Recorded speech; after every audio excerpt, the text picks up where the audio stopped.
비행기를 탄다는 건 하늘 위를 나는 것 자체가 기적이 아닐까요? 그런데 그 기적을 경험할 때마다 가슴 한편이 조용히 조여오는 느낌. 작은 흔들림, 낯선 기체 소리, 불쑥 떠오르는 뉴스 장면들. 아무 일 없을 걸 알면서도 문득 겁이 나는 건 나만 그런 게 아닙니다. 특히 최근 뉴스들을 보면 그런 불안이 더 커지곤 하죠. 하네다 공항 활주로 충돌 사고, 터키 항공기의 이륙 실패, 괌에서 착륙 중 열린 항공기 문, 그리고 인도 항공사 사고까지. 단순한 사고 뉴스가 아닌 누군가의 생명과 직결된 충격적인 보도는 머릿속에 오래 남습니다. 그리고 곧 비행기를 탈 예정이라면 나도 저런 상황에 처할 수 있는 거 아냐? 라는 생각이 드는 건 너무도 당연합니다. 그렇다면 이 불안, 진짜 우리 앞에 놓인 현실적인 위험일까요? 아니면 우리 뇌가 만들어낸 착각일까요? 이번 영상에서는 단순한 괜찮아요라는 위로를 넘어 비행기 공포가 왜 생기고 그 감정이 사실과 어떻게 다른지를 통계, 심리학 그리고 실제 사례를 바탕으로 함께 확인해 보겠습니다. 그리고 마지막에는 우리가 할 수 있는 현실적인 대처 방법도 준비했어요. 먼저 현실을 마주해보죠. 2024년 기준 전 세계에서 운항된 상업용 항공 편수는 약 4,200만 회. 그중 치명적인 사고는 단 7건, 전체 탑승객 기준 사망률은 0.000004%. 1억 명이 비행기를 타야 겨우 한 명이 사망할까 말까 한 수준이라는 뜻입니다. 이 수치가 너무 작게 느껴진다면 비교해 볼게요. 지갑을 집에 두고 출근할 확률, 주차장에서 문콕을 당할 확률, 버스 정류장에서 동명이인을 만날 확률보다도 낮은 수치입니다. 반면 우리가 매일 타는 자동차는 어떨까요? 세계보건기구 WHO에 따르면 매년 전 세계적으로 약 1,300만 건의 교통사고가 발생하고 130만 명이 도로 위에서 목숨을 잃습니다. 1분마다 약 2.5명이 사고로 생명을 잃고 있다는 계산입니다. 한국만 봐도 하루 평균 600건 이상의 교통사고, 연간 사망자 수 약 2,700명 이상, 그리고 부상자는 수십만 명에 이릅니다. 즉, 단순히 숫자만 놓고 본다면 자동차는 비행기보다 훨씬 위험한 교통수단입니다. 그런데도 우리는 자동차는 아무렇지 않게 타면서 비행기는 왜 유독 불안하게 느끼는 걸까요? 그 해답은 우리의 뇌에 있습니다. 사람은 위험을 수치로 판단하기보다 느낌으로 판단합니다. 기억에 강하게 남는 장면, 충격적인 경험, 뉴스에서 반복되는 이미지. 이 모든 것이 우리의 감정과 판단을 흔듭니다. 심리학에서는 이를 가용성 휴리스틱 ABAILABILITY 휴리스틱이라 부릅니다. 쉽게 말해 어떤 사건이 우리 기억 속에서 선명하게 떠오르면 그 사건이 자주 일어나는 것처럼 느껴진다는 뜻이에요. 비행기 사고는 보통 한 번에 많은 인명피해가 발생하고 그 충격과 규모 때문에 뉴스에서 길게 자주 다루어집니다. 영상, 인터뷰, 재연 장면까지 몇 날 며칠 반복되다 보면 우리 뇌는 이건 위험한 거야. 자주 일어나라고 착각하게 됩니다. 반면 자동차 사고는 규모가 작고 일상이 되다시피 해서 실제로 훨씬 자주 발생함에도 불구하고 우리 뇌는 위험하다고 느끼지 않게 되는 거죠. 즉, 비행기를 무서워하는 것은 감정의 문제이지 실제 확률의 문제가 아닌 것입니다. 그렇다면 비행기는 실제로 얼마나 안전하게 운행되고 있을까요? 비행기는 단순히 하늘을 나는 교통수단이 아닙니다. 정확하고 엄격하게 관리되는 정밀 시스템입니다. 이륙 전에는 기체 점검, 연료 상태, 무게 중심, 기상 분석, 항로 설계 등 약 200명 이상의 전문가가 협업합니다.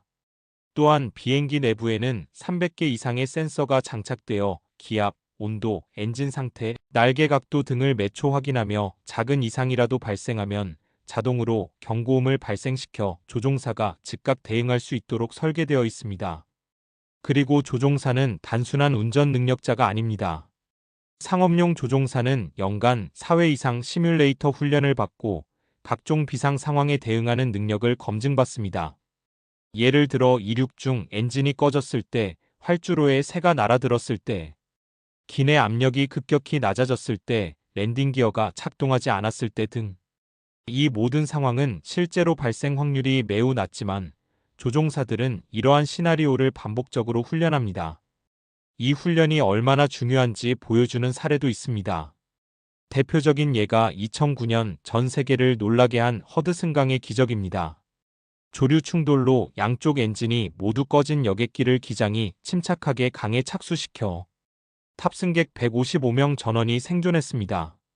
또한 2020년 필리핀 민도로섬, 2023년 유럽 저비용 항공사, 활주로 이탈 사고 등도 훈련된 조종사와 승무원의 침착한 대응 덕분에 전원 구조로 이어졌습니다.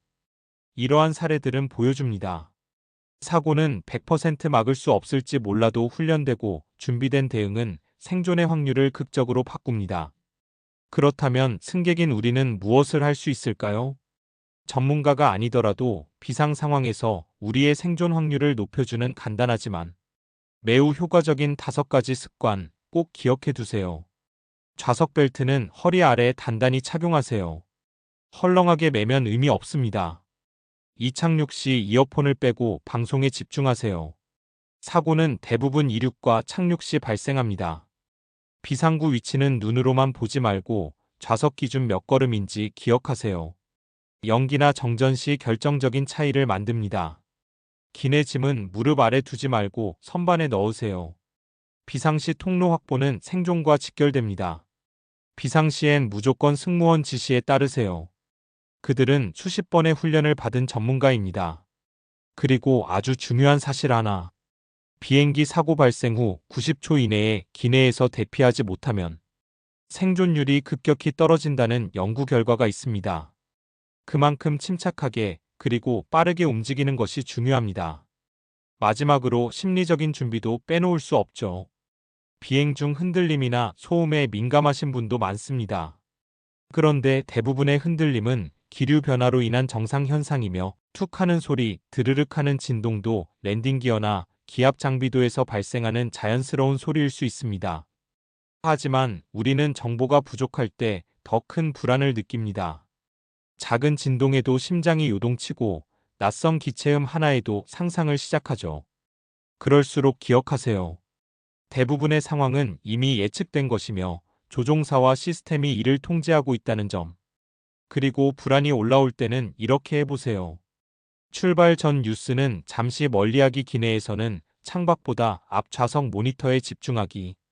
4초 들이쉬고 6초 내쉬는 호흡을 천천히 반복하기. 속으로 이건 통제 가능한 범위 안에 있어라고 되뇌기. 이런 간단한 습관과 준비만으로도 당신의 비행은 훨씬 안정되고 편안한 경험이 될 수 있습니다. 누군가는 말합니다. 비행은 불안과 싸우는 일이다.